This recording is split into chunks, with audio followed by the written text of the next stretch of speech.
इस शक्ति को जागृत करना है। इसीलिए कह रहे हैं तुम्हें शास्त्र 100 बार समझा रहे, गुरु 1000 बार समझा रहे, तुम्हारी समझ में नहीं आ रहा, क्योंकि तुमने अपनी शक्ति का नाश कर दिया है। इसी मंत्र से शक्ति जागृत होती है, नाम जप से शक्ति जागृत होती है। ये महाशक्ति जब जागृत होती है तो पूर्ण ज्ञान उसके अंदर जागृत हो जाता। ज्ञान शक्ति जब आराधना की जाती है तो ज्ञान शक्ति, वैराग्य शक्ति, भक्ति रूपी शक्ति, प्रेम शक्ति, ये शक्ति ही है, सब रूपों में जागृत होती है। आज तक बिना इस शक्ति को जागृत किए कोई कहीं भी सफल नहीं हुआ। बड़े बड़े शक्तिवान महात्मा हैं जो शिव, गणेश, राम या हरि इनकी आराधना करते हैं तो सारा कार्य तो शक्ति से ही होता है। हरि अपनी शक्ति से जीव का कल्याण करते हैं, हरि अपनी शक्ति से सहयोग करते हैं, सारा कार्य शक्ति से होता है। वही शक्ति जब रूप धारण करती तो अभी आपको नाम सुनाए, वही विद्या, वही कला, वही लक्ष्मी, वही काली, वही तारा, वही षोडशी, वही अंबा, वही जगदम्बा, वही शक्ति है, वही तुम में विराजमान है। जो उपासक इस शक्ति का गलत भाव से दर्शन करता है वही प्रगट स्त्रियों के रूप में विराजमान है, वही हमारे अंदर हर शक्ति के रूप में विराज। सब शक्ति छीन हो जाती है, व्यभिचारी पुरुष किसी भी शक्ति को धारण नहीं कर सकता। इसलिए शास्त्र आदेश करता है एक क्षण भी कभी दूषित भाव किसी माता बहन के प्रति मत करो। गृहस्थी में हो तो तुम्हारा जो पाणी ग्रहण संस्कार हुआ बस उतने में केवल सीमित रहो, धर्म की ये रेखा है उसको पार मत करना। जब बुद्धि भ्रष्ट हो जाती है तो वो तामसिक पूजा प्रारंभ करता है, तामसिक आचार करता है जो सीधे नरक ले जाने वाला है। ये तामसिक आराधना करने वाला तामसिक वस्तुओं के द्वारा जब सेवा करता सोचता है कि मैं बहुत बड़ी उपासना कर रहा हूं, मांस अर्पित करना, मदिरा अर्पित करना, इन गंदी वस्तुओं का, तामसिक वस्तुओं का जगत जननी से, शक्ति से कोई संबंध नहीं है। जहां यह बात आती है शक्ति जागृत सबको करना पड़ता है, मंत्र में शक्ति ही विराजमान है।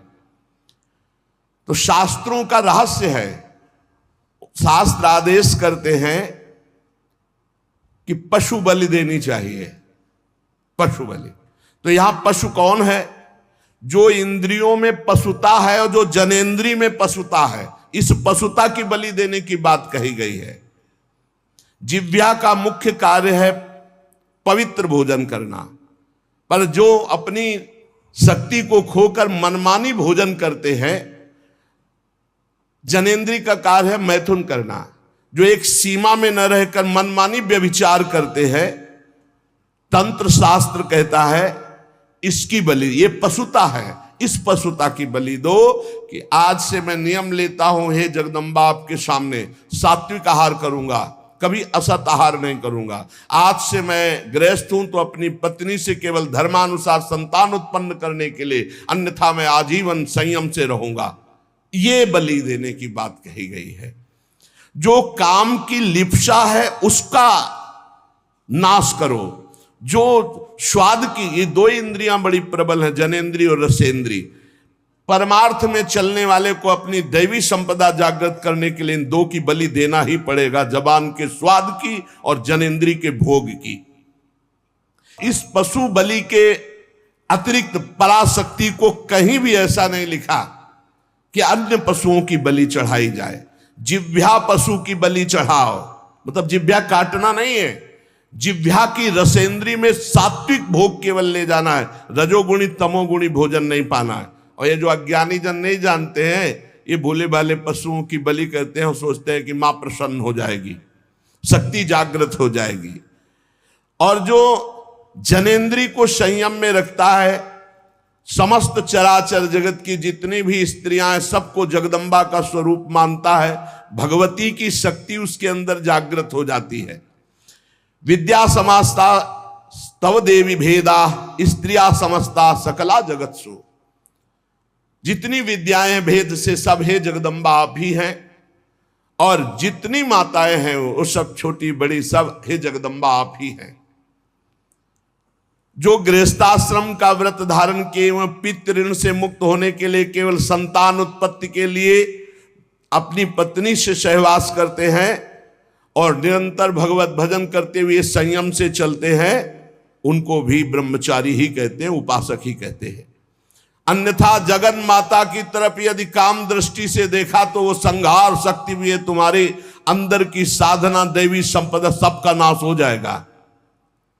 किसी भी माता बहन की तरफ काम दे, वो तुम्हारी भोग्य वस्तु नहीं है। अगर असावधानी की तो आपकी आंतरिक शक्तियां आपको छोड़ देंगी, फिर आप पतित हो जाएंगे। ये मोक्षदायिनी शक्ति है यदि सही भाव से चला जाए। उपासक इस मार्ग में, भगवत मार्ग में बलिदान जरूर देना होता है, बलि देनी ही होती है। बहुत सावधानी से सुनना, यहां अपने भोग वासना की बलि देनी होती है। जो भोगों में फंसा हुआ है उस वृत्ति की बलि देनी होती है। ये मां के नाम पर मां की ही संतान और उसका गला काट करके, ऐसी बलिदान की कहीं शास्त्रों में आज्ञा नहीं की गई। मां को हर संतान अपनी उतनी ही प्यारी होती, चाहे वो मूर्ख क्यों ना हो। तो जगन माता जगदम्बा दिव्य शक्ति, इनके बिना तो कुछ है ही नहीं। त्याग शक्ति, वैराग्य शक्ति, ज्ञान शक्ति, भक्ति शक्ति, प्रेम शक्ति, यही सब स्वरूपों में प्रकाशित है। जो मूर्ख मां के प्यारे बच्चे की मां के सामने बलि चढ़ाता है, मां उसके धन जन बुद्धि बल ऐश्वर्य सत्ता इस सब का नाश कर देती है। ध्यान देना, ये जो मुर्गा मुर्गी बकरा बकरी माता के सामने चढ़ाते हैं कि हाँ मां प्रसन्न हो जाएगी, दीनहीन दुखी उस पशु को जो कुछ नहीं कर सकता है, तुम मां की कृपा प्राप्त करने के लिए मां के सामने मां के बच्चे को मारकर मां को वो खून चढ़ाकर तुम जानते हो मां प्रसन्न हो जाएगी। तो स्पष्ट लिखा है तुम्हारा सारा धन जन बुद्धि बल ऐश्वर्य सत्ता सबका नाश कर देगी वो मां, क्योंकि तुम उसके खिलाफ कार्य कर रहे हो। मां कब प्रसन्न होगी? जब तुम अपने धन बल से बुद्धि बल से शरीर बल से दूसरों को सुख पहुंचाओगे, क्योंकि दूसरे सब मां की संतान है। मां तुम्हें गोद में बैठा लेगी जब मां की आज्ञा के अनुसार चलोगे, और वही सब शक्तियों की स्वामिनी, वो तुम्हारे अंदर शक्ति जागृत कर देगी। बलिदान करना है, निश्चित शास्त्रों में आज्ञा है बलि की, बलि चढ़ाना है, लेकिन काम की बलि चढ़ाना है, क्रोध की बलि चढ़ाना है, लोभ की बलि चढ़ाना है, असत्य की बलि, इंद्रिय विषय विलासिता इसकी बलि चढ़ाना है। तुम मां से प्रार्थना करो तुम्हारी बुद्धि शुद्ध हो जाए, मां की चरण रज से तुम्हारे अंदर आसुरी भाव उसकी बलि चढ़ जाए। जब तुम प्रेम भाव से मां की आराधना करोगे तो तुम्हें जो परम लाभ मिलेगा वो दिव्य शक्तियां जागृत हो जाती है। और जब मां से विपरीत भाव किया जाता है, मां को भोग्य भाव से देखोगे, इससे बड़ा विपरीत भाव क्या है? ये सब मां ही तो है विविध रूपों में, जननी ही शक्ति तो है। फिर कोई ये प्रश्न कर सकता है, बड़ा सुंदर है, कि मां के हाथ में नरमुंडों की माला है और मां जिह्वा में रक्त लगाए हुए है, तो अगर मां को अगर बलि पसंद नहीं तो क्यों काटा? महिषासुर को मारा, चंड मुंड रक्त बीज, बहुत से शुंभ निशुंभ बहुतों को काट काट के ढेर लगा दिया। क्या वो मां के पुत्र नहीं थे क्या? आप हमें बलि के लिए निषेध कर रहे हैं, तो क्या मां को खून नहीं प्यारा? तो कह रहे वो मां के बच्चे नहीं हैं। हम ऐसा नहीं कहते, वो मां के बच्चे हैं, पर वो मां से ही भोग करने की भावना रख रहे थे और मां के उन सीधे साधे दुर्बल बच्चों की हिंसा कर रहे थे। तो अगर एक बच्चा ऐसा हो जाए कि पूरे परिवार को काट रहा है, तो मां स्वयं काट देगी। वो अपने दुलार को एक तरफ रख के उसको काट देगी। पूरे विश्व की रक्षा के लिए इन राक्षस रूपी पुत्रों की मां ने स्वयं हत्या की और उन्हीं की प्यार से मुंडों की माला धारण की, जो पूरे चराचर जगत का विनाश कर रहे थे। पूरे चराचर जगत को कष्ट दे जो बालक, तो मां समर्थ होते हुए कैसे बर्दाश्त कर सकती है। इसलिए निरपराध ये बकरा, ये मुर्गा किसी को कष्ट नहीं दे रहे। अगर तुम्हें बलि चढ़ानी है तो अपने काम, क्रोध, लोभ, मोह, मद, मत्सर की इनकी बलि चढ़ाओ, अपनी वासनाओं की बलि चढ़ाओ, अपनी जिह्वा रसेंद्री की बलि चढ़ाओ कि हम ऐसे गलत भोजन नहीं करेंगे। जनेंद्री, हम किसी माता की तरफ कभी हम गंदी दृष्टि नहीं रखेंगे, सब में भगवत भाव रखेंगे। जो इन सीधे साधे पशु पक्षियों की बलि चढ़ाता है तो भगवती फिर उनका विनाश दूसरे रूप में करती है। इसलिए उपासक किसी भी तरह से कोई आसुरी प्रवृत्ति वाली उपासना न स्वीकार करे, कोई आसुरी प्रवृत्ति वाले आचरण न करे, किसी भी शक्ति को मंजूर नहीं। शक्ति सबको चाहिए, चाहे किसी भी मार्ग में चलने वाला हो, शक्ति सबके अंदर जागृत होती, बिना शक्ति के एक कदम नहीं चल सकता। पशु बल, मानव बल, असुर बल, देव बल, ये ईश्वरी शक्ति के आगे नहीं, सब ईश्वरी शक्ति के अंतर्गत है।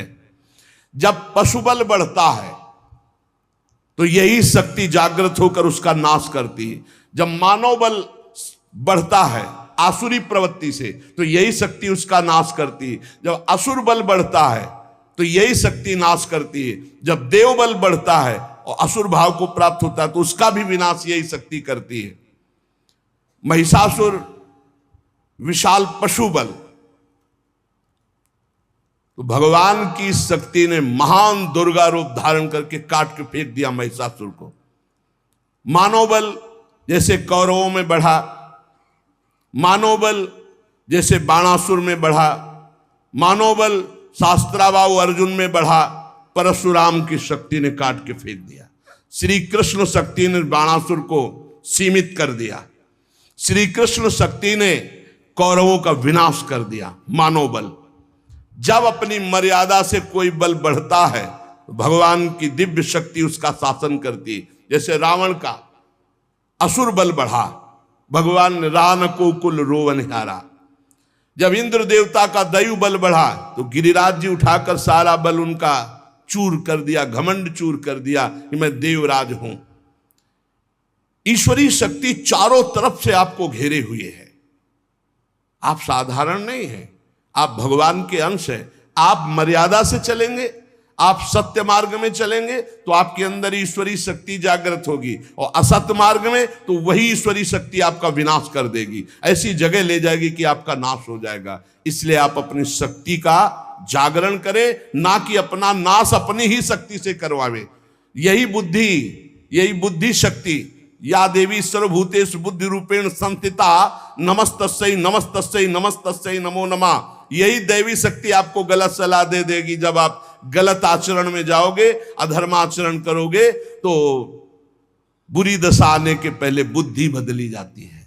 जाका विधना दारुण दुख दीन, ताकि मति पहले हर लीन। मति माने बुद्धि का अपहरण हुआ, जीव का नाश हो गया। इसलिए श्रीपाद प्रबोधानंद जी कह रहे, तुम्हारे अंदर शक्ति है कोटिभीर्ण। शास्त्र गुरु करोड़ों करोड़ों बार समझा रहे, तुम्हारी समझ में नहीं आ रहा। तुम खलु लोक निंदा सतई, 100 बार तुम्हारी निंदा हो रही, ऐसे आचरण करते फिर भी तुम्हारी समझ में नहीं आ रहा। महान दृष्टिभीर नहीं विपत्ति सौखेर नहीं। अब महाविपत्ति आने वाली, अब क्या करोगे? क्योंकि जो तुमने कर्म किया वो तुम्हें भोगने पड़ेंगे। पूर्व से अभी इसी जीवन में आप अपने जीवन को झांक करके देख लीजिए, आपके जीवन में क्या क्या हुआ है। आप खुद इस बात के गवाही हैं कि अगर वो केस खुल जाएं जो आपके जीवन में हुए हैं तो नरक, जेल, निंदा, इसके सिवा कुछ नहीं है। आज भगवान की कृपा हुई कि सबको ढक करके तुम्हें उत्तम मार्ग में चलाने के लिए भगवान अवसर मिल गया है। अब तो होश में हो जाओ। श्रीपाद कह रहे, लेस मात्र कहीं भी सुख नहीं है, यह धर्माचरण तुम्हें महान दुख प्रदान करेंगे। हाय, हतभाग्य, फिर भी वो कामांध होकर दूसरी माताओं की तरफ भोग दृष्टि से देख रहा है। मनागपि ननोत्सहे हतमनो युवत्या हृतम निरोधभूत मत ईदृशम किम वितासे वृंदाटवी। कैसे वृंदावन तुम्हारा कल्याण कर देगा, कैसे तुम्हारा वृंदावन रक्षा कर देगा यदि वृंदावन में माताओं बहनों के प्रति तुम काम दृष्टि रखोगे। हाय हाय, हजारों बार करोड़ों बार गुरु समझा रहे, शास्त्र समझा रहे, फिर भी तेरी समझ में नहीं आ रहा। और मैं स्वयं कह रहा हूं कि लेस मात्र सुख इसमें नहीं, श्रीपाद कह रहे, मैं स्वयं कह रहा हूं कि लेस मात्र इसमें सुख नहीं, फिर भी तू माताओं बहनों की तरफ काम दृष्टि, दोस्त दृष्टि, भोग दृष्टि रख रहा है। कैसे तुम्हें वृंदावन रक्षा करेगा, कैसे तुम्हारे वृंदावन हृदय में प्रेम प्रकाशित करेगा जब बार बार शास्त्र आज्ञा और गुरु आज्ञा का उल्लंघन कर रहे हो। जरी हरति स्वांतम हरिहरि युवत्यादि विषयो नरी नर्त्याक्रम्य त्वतिशिरसि माया भगवतः वरीवर्तीत्याशा चिरमिहितु वृंदावन वने न जाने राधाया कथम्यू चरी करती करुणया। हे हरि मेरी रक्षा करो, मेरी रक्षा करो, हरि ही रक्षा कर सकते हैं। हे हरि मेरी रक्षा करो। हे भगवान, आपकी माया मेरे सिर पर सवार होकर बार बार मुझे खींच रही है। ऐसा सबके हो रहा है। हे भगवान, ये आपकी विचित्र माया मेरी बुद्धि में सवार होकर, खोपड़ी में सवार होकर बार बार खींच रही है। मैं श्री वृंदावन धाम वास करता हूं, आशा रखता हूं इसी जन्म में भगवत प्राप्ति हो, पर क्या श्री जी की करुणा हमारे ऊपर नहीं हो रही जो हमारी बुद्धि माया खींच रही है। हे वृंदावन धाम, हे हरि, हे किशोरी जो करुणा करो, ऐसी कृपा कर दो कि मेरी बुद्धि, सबसे ज्यादा आक्रमण इसी का होता है। द्वितीय आक्रमण कंचन का, और तृतीय आखिरी आक्रमण होता है नाम हो जाए, कीर्ति हो जाए। इन तीन से जो बचा ले जाए वो भगवत प्राप्ति। कैसे बचे, अब उपाय बता रहे। राधा कीर्ति सुधा रसेन रसना रात्रिं दिवं पूर्यताम श्री वृंदा विपिने तदीय पदयो कैंकर्य में वार्थताम।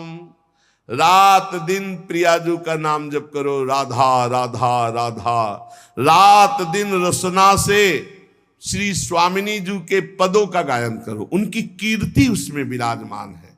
सुंदर सुंदर पद हैं चतुरासी जी के। अर्थों की तरफ मत जाओ, अर्थ तो स्वयं प्रकाशित होगा। एक बार श्री सद्गुरुदेव भगवान से वाणी जी के अर्थ के विषय में चर्चा की तो उन्होंने कहा जब तक साधक का पुरुष भाव है तब तक ज्यादा अर्थ पर ध्यान नहीं देना चाहिए। वाणी जी का गायन वनिता पुरुष भाव मिट जाए तब सेवे ललितादिक के भाई। चतुरासी जी महान सिद्ध औषधि है, काम वेदना को शांत करने के लिए अग्नि के समान है।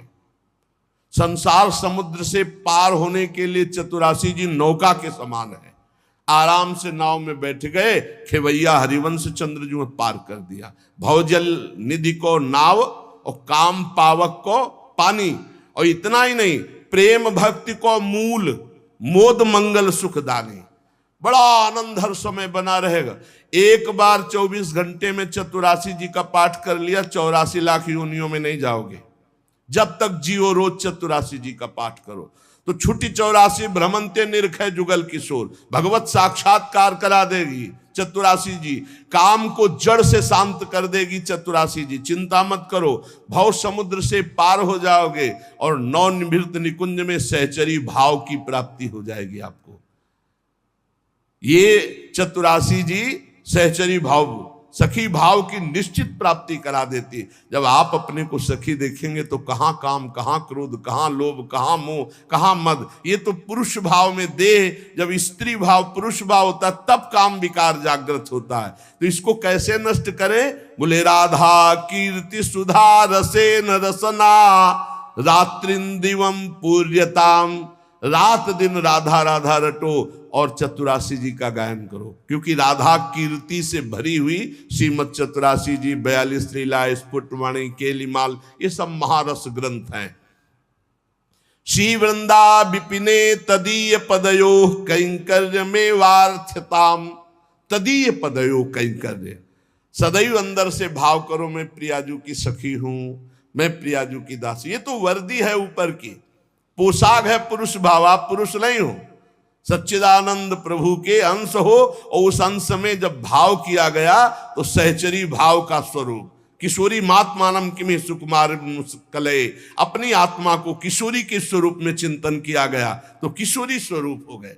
ये जो निज मंत्र है, ये जो चतुरासी जी है, ये जो उपासना का भाव है, ये आपको सहचरी भाव सहज में प्रदान कर देगा। आपको ज्यादा अटकल लगाने की जरूरत नहीं, बस साधन में लगे रहिए।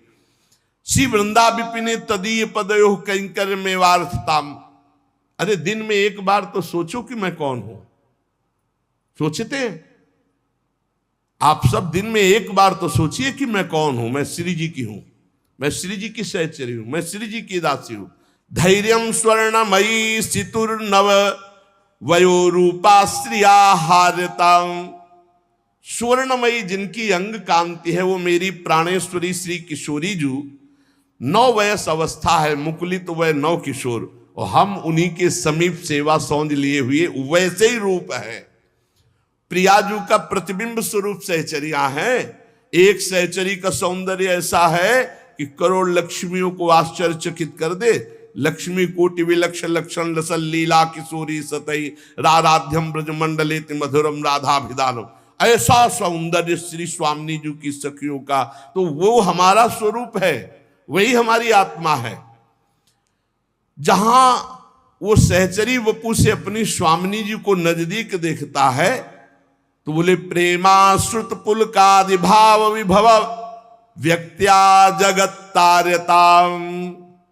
बाहर से पुरुष या स्त्री शरीर है, अंदर से अपने को अपनी स्वामिनी जी के समीप भाव दे से जहां देखा तो प्रेमाश्रुत पुलकादि भाव विभवैर, दिव्य भाव अशुभ प्रवाह चल रहा है।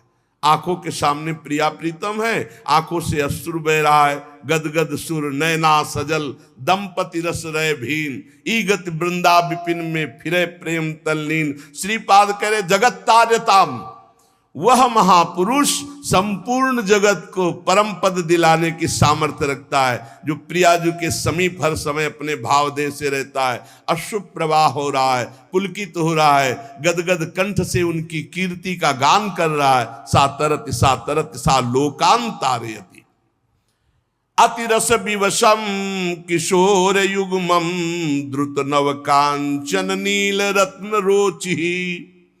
सुई मलवर भाव मूर्ति वृंदा विपिन निकुंज गृहोदरे चकास्ति। पर यह भाव अनन्यता से आता है, अपने इष्ट के अनन्य हो जाना, सर्वत्र अपने इष्ट को देखना और अपने इष्ट में अनन्य भाव आ जाना। इतना तो समझना यह है कि भगवान एक हैं, प्रभु एक हैं, दो नहीं। बोले हमारे तो प्रिया प्रीतम 2 हैं, ये भी एक ही है। रसो या परमानंद एक एव द्विधा सदा, एक ही परमानंद रस रूप धारण किया, प्रिया और प्रीतम का रूप। ये नवल किशोरी नवल किशोर, 2 तन, 1 प्राण, 1 मन, 1 रुचि, 1 स्वभाव, 1 तत्व, और 2 तन धारण किए हुए हैं। सत्य 2 नहीं होते, एक ही होता है। वो विभिन्न रूपों में प्रकाशित हो सकता है पर होता एक ही है। वो अलग अलग दिशा में, अलग अलग रूपों में, अलग अलग नामों में प्रकाशित हो गया। जैसे हमारे यहां हित तत्व ही वृंदावन, हित तत्व ही खगमृग पशु पंछी, हित तत्व ही लता वृक्ष औषधि, हित तत्व ही प्रिया प्रीतम, हित तत्व ही सहचरी। हित के सिवा, प्रेम के सिवा कुछ नहीं। प्रेम प्रिया प्रीतम, प्रेम वृंदावन, प्रेम लता पता, खगमृग पशु पंछी, रजरानी यमुना रसरानी, सब प्रेम, प्रेम तत्व के सिवा, ये सब प्रेम के नाम है।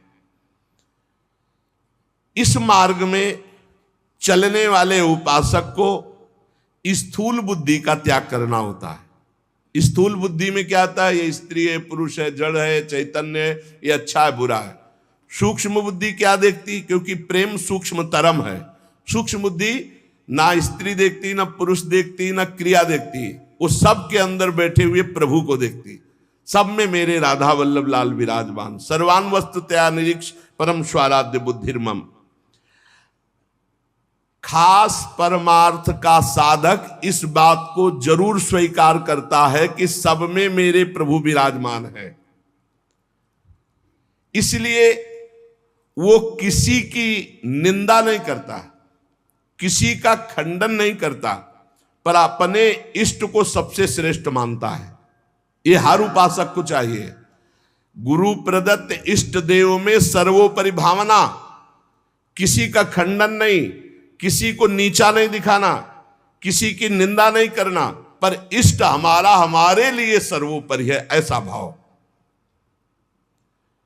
चाहे वो राम उपासक हो, शिव उपासक हो, कृष्ण उपासक हो, जगदम्बा उपासक, अपने इष्ट को सर्वोपरि मानना और किसी के भी इष्ट की निंदा ना करना और उसको नीचा ना दिखाना, अपने लिए अपने इष्ट को सर्वोपरि मानना।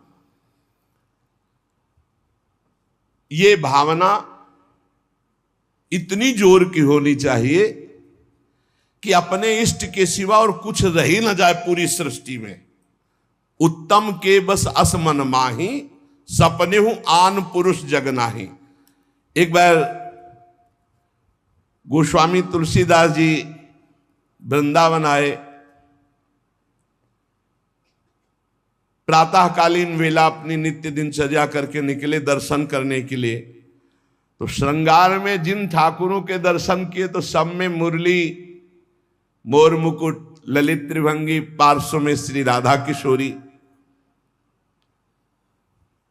प्रणाम किया, कहा कहा कहूं छवि आज की, भले बने हो नाथ। नाथ आप ही हो, मुझे पता है बहुत सुंदर हो, प्रियाजू के साथ विराजमान हो, पर महाराज मेरे मन में पूर्ति नहीं हो रही, दर्शन की पूर्ति नहीं हो रही। जो प्यास है वो मेरी तृप्ति नहीं हो रही। मैं देख रहा हूं सांवले सलोने आप मेरे ही प्रभु हो, गोरी प्रियाजू आप मेरे ही हो, मुझे कोई संशय नहीं है, पर ये रूप हमारी तृप्ति का कारण नहीं। देख लो इष्ट निष्ठा, जबकि जड़ चैतन्य को सबका बोध है, गोस्वामी जी को। प्रभु जब मैं आपके कर कमल में मुरली देखता हूं और मयूर पिच्छ मस्तक पर देखता हूं और सीधे खड़े होने की जगह 3 जगह से टेढ़े ललित त्रिभंगी देखता हूं, बड़ा सुंदर रूप है, मुझे तृप्ति नहीं। तुलसी मस्तक तब नवे जब धनुष बाण हो हाथ, साष्टांग दंडवत तो तब करूंगा जब ये मुरली की जगह सारंग धनुष हो और टेढ़े की जगह सीधे हो जाओ और राज मुकुट चक्रवर्ती सम्राट का धारण किए हुए। प्रभु मैं जानता हूं भले बने हो नाथ, मेरे ही नाथ हो, कोई अंतर नहीं, पर मैं साष्टांग दंडवत तभी करूंगा। जिस मंदिर में जाते हैं वहीं प्रिया प्रीतम, तो वृंदावन है, यहाँ तो ढाक पात सब जगह राधा राधा राधा राधा, कृष्ण कृष्ण, ये तो प्रिया प्रीतम का महल है। तुलसीदास जी महाराज बड़ी एकाग्रता से विनय अंदर से किए। फिर जब देखा एक क्षण में वही भगवान, मुरली अंतर ध्यान हो गई, हाथ सीधे हो गए उसी छवि में, और सारंग धनुष, राज मुकुट और प्रियाजू सियाजू। मुरली मुकुट दुराय के नाथ भय रघुनाथ, तत्काल सियाराम को साष्टांग दंडवत के जय जय प्रभु जय। इतने बड़े महापुरुष ने यह सिद्धांत स्थापित किया, यद्यपि प्रभु आप ही हो, कहा कहूं छवि आज की भले बने हो नाथ, पर तुलसी मस्तक तब नवे जब धनुष बाण हो हाथ। ऐसे अपने इष्ट देव की निष्ठा होनी चाहिए। आप ही हो प्रभु, लेकिन नाथ हमारे हृदय को तृप्ति जब होगी जब हमारे रघुनाथ जी के रूप में आप दर्शन दो। ऐसे ही अपने एक प्रसंग आता है रसिक अनन्यमाल में, हरिदास जी उनका नाम, शायद हरिदास तुलाधार नाम था, जो जगन्नाथ जी के संतों के दर्शन के लिए यात्रा कर रहे थे तो रास्ते में देखा एक गाय पर आक्रमण किया सिंह ने। रसिक अनन्यमाल में चरित्र है। उन्होंने तत्काल संकल्प किया, मन वचन कर्म से यदि मैं भगवान का भक्त हूं तो मैं अपने सामने एक गौ हिंसा नहीं देख सकता। तो उन्होंने सिंह को कहा कि प्रार्थना है, रुक जाइए आप। भजन के प्रताप से सिंह रुक गया। भजन का बहुत बड़ा बल होता है। और कहा मुझे खा लीजिए, लेकिन गाय को नहीं खाने देंगे हम। आप कृपा करो, मैं नहीं कहता कि आप अपना पेट ना भरो, मांसाई से पेट भरो, लेकिन मुझे खा लो। सिंह ऐसी दृष्टि से मानो देखा, उनके हृदय में आया कि अच्छा मैं बूढ़ा हूं, तुम्हारा पेट नहीं भरेगा, तो मेरे जवान लड़का, बस मुझे कुछ समय दीजिए, मैं लौट के जाता हूं, अपने पुत्र को साथ लेके आता हूं, वो हष्ट पुष्ट जवान है और मैं, दोनों को खा लेना, गाय मत खाओ। भजन का बड़ा प्रभाव होता है। सिंह शांत हो गया, वो लौट के आया, अपने पुत्र से कहा मैं वचन दे के आया हूं सिंह को, वो गाय को खा रहा था, अब आप चलो और हम दोनों को वो खाएगा, उसका पेट भर जाएगा। ये देखो धर्मात्मा पुरुष की संतानों, उनका पहली बात तो पिता आज्ञा का पालन होगा और दूसरी बात गौ रक्षा के लिए हमारे प्राण जाएंगे। आज हमारा जन्म धारण करना सार्थक हो गया और पिताजी चलो आगे आगे वो चलने लगा। जब वहां पहुंचे, प्रार्थना की, बिल्कुल वैसे सिंह बैठा था, गाय जा चुकी थी। प्रार्थना की मुझे खा लो और मेरे बेटे को खा लो। बड़ी जोर से गुर्राया सिंह, दहाड़ा, आंख मूंद के बैठ गए। थोड़ी देर देखा कि आक्रमण ही नहीं हुआ, तो जब देखा तो शंख चक्र पद्म गदा धारण की हुई भगवान नारायण, तो उनका अच्छा परीक्षा ली जा रही थी। प्रणाम किया और कहा प्रभु आप, और उदास हो गए। तो उनका तुम प्रसन्न होते हुए भी उदास कैसे हो गए? बोले प्रभु मेरे नेत्रों को बान पड़ गई है, निकस कुंज ठाढ़े भये, हरिवंश महाप्रभु के शिष्य थे, निकस कुंज ठाढ़े भये भुजा परस्पर अंश, श्री राधा वल्लभ मुख कमल निरख नयन हरिवंश। मैं जानता हूं मेरे ही प्रभु पर मुझे प्रसन्नता नहीं। अगर मुझे प्रभु प्रसन्नता देना चाहते हो तो उसे वहां तत्काल जो शंख चक्र गदा पद्म धारण की हुई भगवान नारायण थे, अंतर ध्यान हो गए। वही तत्व है ना, तत्काल प्रिया प्रीतम के रूप में नेत्र शिर आ गए। एक प्रसंग आता है प्रियालाल ब्रज लीला के अंतर्गत, एकांतिक कोई वार्ता करना चाहते थे समस्त गोपी मंडल के मध्य में, तो अंतर्धान हो गए। पूज्य भाई जी से हनुमान प्रसाद पोद्दार जी ने लिखा है। अब सांकेतिक कुंज में जाकर लालजू विराजमान हो गए। प्रियाजू दूसरे मार्ग से उधर चली और गोपीजन दूसरे मार्ग से। गोपीजन वहां शीघ्र पहुंच गई और देखा लालजू ने कि गोपियां आ गई। अब क्या करें, तो दो भुजा बढ़ा ली। भाई जी ने लिखा ब्रज लीला के अंतर्गत वही श्याम सुंदर है, पर दो भुजा बढ़ने का नजदीक गए, बस नेत्रों से प्रणाम किया और कहा हे भगवान नारायण हम पर कृपा करो, हमारे प्रीतम श्याम सुंदर मिल जाए, और आगे बढ़ गई। दो भुजा बढ़ा लेने से कोई प्रियता नहीं किसी गोपी के हृदय में। पर जब लाडली जो उस कुंज में प्रवेश की तो महाराज कोशिश करते रहे कि दो भुजा रख ले, लेकिन अंतर्धान महामाधुर्य रस प्रवाहिनी श्री स्वामिनी जी की दृष्टि, बस मुरली मनोहर द्विभुज। तो यहां अनन्यता, उपासक में जितनी अनन्यता आ जाएगी उतने इष्ट देव की समीपता का उसे अनुभव होने लगेगा। अब इस अनन्यता को हम कैसे प्राप्त करें, तो कह रहे नाम जप के द्वारा। भगवान नाम जप में इतनी सामर्थ्य है कि अन्य अन्य आश्रय, अन्य अन्य जगह जो गया हुआ मन है वो लौटकर अपने इष्ट में अनन्य हो जाएगा। भाई जी महाराज साधन बता रहे हैं, नाम जप, सब कुछ इसी से प्राप्त हो जाएगा, विश्वास कर लीजिए। तो लोग पूछते हैं कौन सा नाम जप करें, तो पहली बात है कि जो आपके गुरु ने नाम दिया है वो नाम जप करो।